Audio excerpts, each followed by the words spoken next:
Tonton Loulou. Pasteur Mike Antoine, ça Tika. Pour entendre ça, Tika. Bon, on dit que tout le moment, nous sommes bien qu'il y a des gens qui sont niveau bateau somba billet, je vous jure. Makamba le 27, on est comme un nenge. Babiezo qui n'est pas possible. Donc je perds que Batbaro s'en a place. Et moi, il y a une réunion comme un neni salama. En tout cas, explo, célébration, tout est bien organisé. Voilà. Même la calcul a mis sur d'autres plein. Mathieu sur ma kit ici là triomphal. Mon thème est souka batum koloana. Tonton moto ma nani na boko.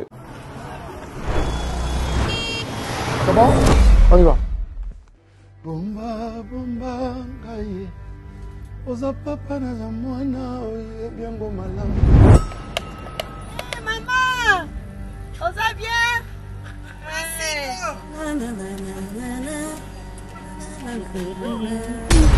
Totolobi na koyoka otini na kotosa. Yesu ngana ilingaka yo. Papa ngana kalaya yo ye.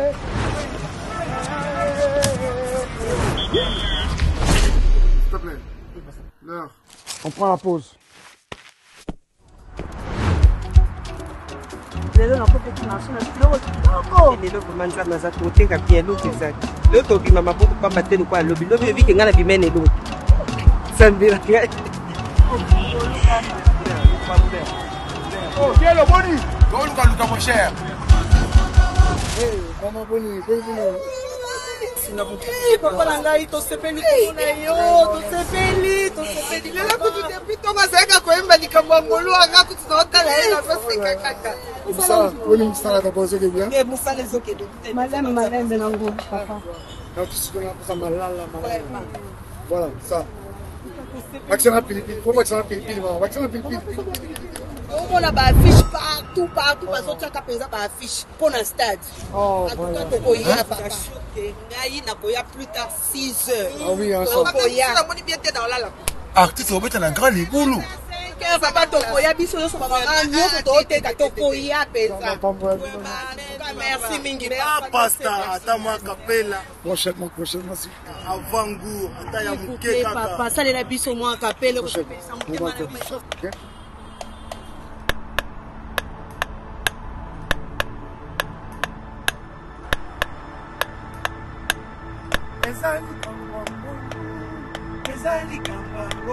Parce que Dieu est digne de toute louange et toute adoration, rassemblons-nous pour une expo célébration ce 27 juillet 2024 au Stade des Martyrs de Kinshasa.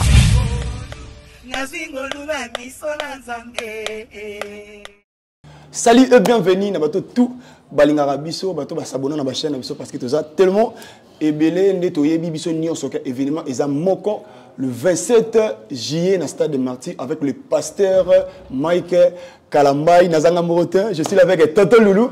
Oh balingara mingi muteme suki. Bonjour Tonton Loulou. Bonjour Tonton Loulou. Bonne santé. Ouais, super, grâce sur grâce comme on dit. Voilà. Tonton Loulou, événement à Makassi, au bateau Belé Bazozela le 27 juillet, au Komon et Kokenene. Je vous jure que Makamba le 27, on est comme un nenge. Voilà. T'as l'air d'être dans la shop boy. Voilà, t'as babier zoté camarade. Babiezo qui n'est pas possible. Voilà. Donc je perds que Batbaro s'en a place. Donc erango yo so na billet yeba déjà qui mamba on somba déjà billet na yo VIP et la catégorie nyonso. Nema tout ça. Moi complication ça surtout côté mama et ba billet comme nema bébé té batbazo panique té. Tout ça les catégories mais ça par rapport à ba moyen ya moto. Voilà. Monde Singapore. Mon collabo mon on va passer à 2500 francs. Mais oui, on a nous les biens. Au même match total match à vite naïmana. Nous on va na quota pour tour. On a la balle qui toque. Donc héros déranger té muto sobi bien à 2500 pour atteindre la concert, il y a muto sobi à $120, il y a $200, il y a 35 $. Non, il y a un problème, il y a ma coquille à moto. Et puis, il y a des conditions là parce que mon équipe est boy. Ce t-shirt boy déjà avec $35 VIP dans un t-shirt. Donc t-shirt c'est bani na oui, avec $35 VIP déjà dans un t-shirt. Et puis, il y a un avantage belé. Écoute, nous avons un so qui nous yoka. Et ça vous y a que au sommet billet ba aujourd'hui nandako.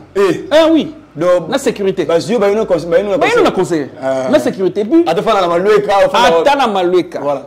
Donc papa que des belé paquet journal que au sombi billet aux anabana. Voilà. Donc la famille parce que ça concerne pour na ba maman ba papa pe bana. Voilà. C'est pour toute la famille. Ça c'est bien.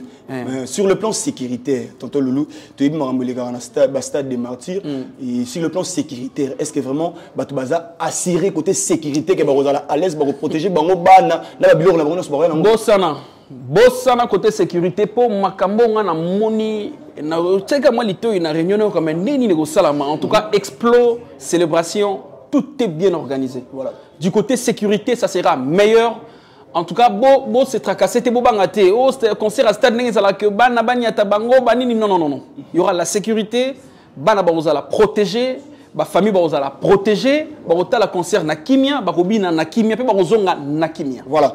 Concert au Stade des Martyrs, tu y 80 000 places, ton pays, tu vas ébélé. Est-ce que choper ça va en Akitambo? Tu vas bocanis, puis tu vas la Wakingasani, tu vas la Baloukou, parce que tu vas ça va stade, tu vas bien, surtout, on a un natif Tchangwa, ils sont de Yara Penda. Est-ce que côté on a bon c'était par rapport à shop, que tu as sous Bakitambo, transport, tu as moins shop, mon peu, tu vas Tchangou, attends, Bagimbuta. Oui, mon question est à point de vente. Quand ça va peut-être Zara Nakitambo, est-ce que tu as non? Exact partout. Voilà. Je crois que c'est partout. Avant de billet zara awa tena kitambo. Tout ça na ba site nyonso. Donc na ba district nyonso na Tchangu Nengolobi, quel que soit na Funa, donc partout. Voilà. Donc c'est déranger te pour nango. Donc ce pour na ba billet, au gros somba même ba billet vieille pinde to le billet pour na ba t-shirt, ça la kitambo te. Donc c'est partout. Je crois que ba ko affichant pour comprendre que tout ça partout. Voilà, tout ça partout. Tonton Lolo. Pasteur Mike Artom ça Tika. Pour entendre ça, Tika. Bon, on est que tout le maman le somba billet qui est né mais ça au somme nango. Niveau batu bazo somba billet, je vous jure. Ngamo na tali na lobi mais au bara moninyo. Voilà. Est-ce que stade voilà 4 pour il y a 80 000 places. 80 000 places. Tombé dans 60 000 hein. Là, même la calcul la mission d'autonomie si plein. Parce que c'est pas qui dit là triomphal. Parce que stade toyebi que pasteur Mike Balingarai. Mais ça on a posé un concert mon nombre de personnes qui be faire que sur chaque. Tellement il stade de Marty, bah ça t'en plein. Mais a-t-il bon pourquoi? Parce que votre bené ko déclaré que papa Mike tu as pour ça tu mais moi on a plein déjà, ba billet sili. OK. Au bien concert ya Zénith. Vous comprenez? Il y a une organisation nationale qui bat tout ces ça bata tout est obi non. Peuple, je parle de petit peuple, grand peuple, mon papa Mike. Au lieu to baka que non, tout sur un grand hôtel, tout sur un hôtel boy, bien un salle boy. Tout sali mamolo amunene, stade de Martyrs, parce que tu viens stade de Martyrs, ça sera 80 000 nengolobi. Donc on aura des 80 000, plus de 100 000. Donc on a vu que sécurité zali. Ils sont débordés même là-bas les Arabes, on trouve 100 000. Mais on a vu que on a sur les Arabiens, on a sur la place naïe, 80 000 déjà tout comment. On a vu ça, 80 000 n'est pas la funa baït. N'est pas la funa baït. Voilà. Par rapport à R aussi, parce que pasteur Mike, je crois, bandego bozo beser, azan balbom a succès, azan banzembo tilelo, batu balingaka, malgré azan pena maté bien. Siko avant na question na monsieur Soana na zomi na sima. Tozo ya stade pour na frère Mike Kalambay. Tout au stade pour la pasteur Mike Kalambay parce que ça a moi confusion as un pasteur as un musicien parce que n'a pas été au stade pour Mike Kalambay ou notre frère ou bien pasteur na biso il y a un moment où commune biso explo célébration voilà. Donc on va célébrer Dieu na ba manière nyonso oui parce que louange ezalaka maté a pesalara si et c'est maté ezalaka louange pesalara de adoration pesalara et au peksa biso te mukolo on a ce papa Mike apesi biso verset pas mais on peut trouver verset David pasteur Mike zo ça juste un stade on me laisse comme bazolo que sur ma campagne pas tu ça la biso toye concert voilà tobe tango na ngolu ya Nzambe pe tobe elekana kimia en tout cas batubaya ebelé si donc loyembo kozala adoration kozala so bolimpe maté ya papa ko ba kelebso ma verset et ça mais le jour là on va retrouver vraiment le pasteur Mike Kalambay azoyemba bisengo lola fo batu babina yango voilà c'est ça banzemba c'est belé tozo mi c'est belé parce que tozaki kara focus sur événement par rapport à R.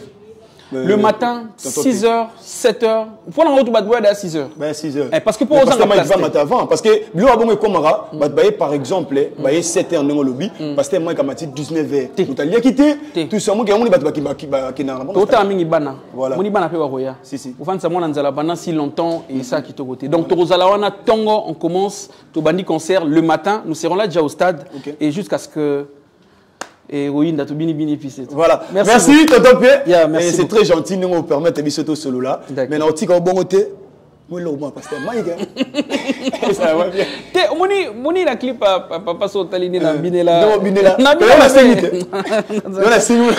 Na bombe ni on a stade. Pour na stade to bina, bina zala l'aise. Bina na ndenge na yo.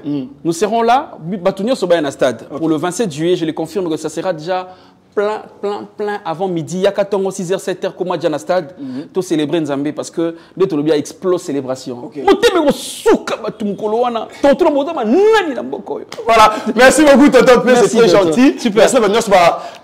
Le 27 juillet, événement, ils ont dans le stade des Martyrs avec le pasteur Mike. Karamai Togo Zalawana, Togo Célébrer, Togo Bina. Voilà, Togo Zong Sayus l'invité. Merci beaucoup. Merci beaucoup. C'est bon? On y va. Bomba, bomba, ngai. Oza papa na za mwana, oye biango malamu. Hey, maman! Oza bien?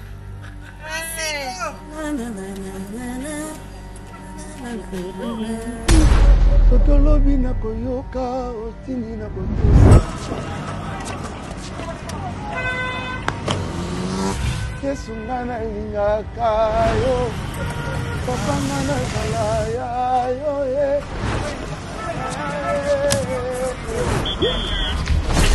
S'il te plaît. L'heure. On prend la pause. lelo nakopeki marché na biloko kitoko lelo vraimen nzambe aza kotenga bien eloko ezali lelo tobima maboko pamba te lokwa alobi lobi ebike ngai na bimene eloko sambela ngai Oh, viens le boni. Go Luka mon cher. Hey, maman boni, boni. Papa na ngai tosepeli komona yo, tosepeli. Lelo kutu depuis tongo azalaka koyemba likambo ya ngolu anga kutu naotala ye nazoseka kaka. Boni mosala d'abord ezoke bien. Mosala ezokende te. Madame malembe nango papa. Non, tu sais qu'on a malala. Voilà, ça. Vaccin à pilipili. Faut vaccin à pilipili, maman. Vaccin à pilipili. On a ba affiche partout, bazotiaka penza ba affiche pour le stade. Oh, voilà. Tokoya papa. Ngai nakoya plus tard 6 heures. Ah oui, hein, ça. Tokoya. Na moni bien te dans la. Artiste au bête na grand libulu. Papa tokoya biso yo so baba nyoko toteka tokoya penza. Merci mingi. Pasta atama kapela. Prochainement si. Avant goût, ataya muke kaka. Papa, ça les biso moi kapela. OK.